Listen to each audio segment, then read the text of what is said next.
fracción de MEP recientemente ha solicitado un consejo, de lo cual está el profesor holandés Elsinga, quien es un experto de la ley constitucional en Holanda, pero también en Aruba.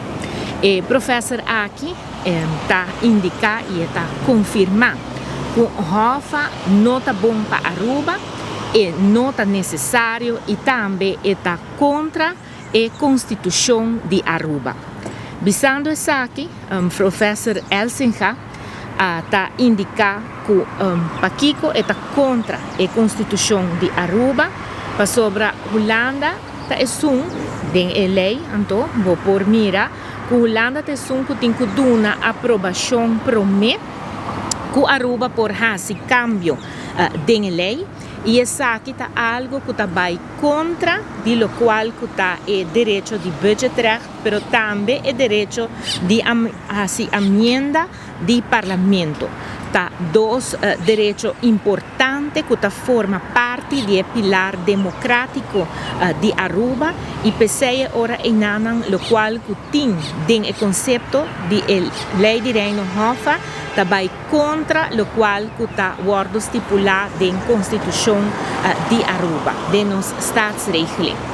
Outro ponto mais que o professor está trazendo adiante está que a lei aqui não, a lei de Reino Hofa, está mina autonomia de Aruba. Paquico, para sobre esta duna Holanda mais poder para decidir riba questão financeiro e também político na Aruba. Dus ora e não bota wak Holanda ta usa e lei aqui não e formato de lei de reino para assim ora e não e tem poder e por exercer poder político na Aruba. Então isso é algo que tá mina autonomia do país Aruba.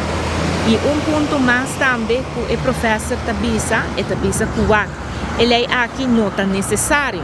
Passou se nós wak bom Aruba já acaba ganhando na caminho de estabilidade e, entre outros, por WAC, que tem menos que 5 anos, Aruba por lograr nível de débito que está aceitável para nosso país. E isso aqui, 5 tem que ter Rijkswet, 5 tem que ter a lei de Reino Hofa, já acaba Aruba por chegar na 44% na ano 2029. Dus bouw de 50%, qual está nível estável para o qual está deve de país Aruba.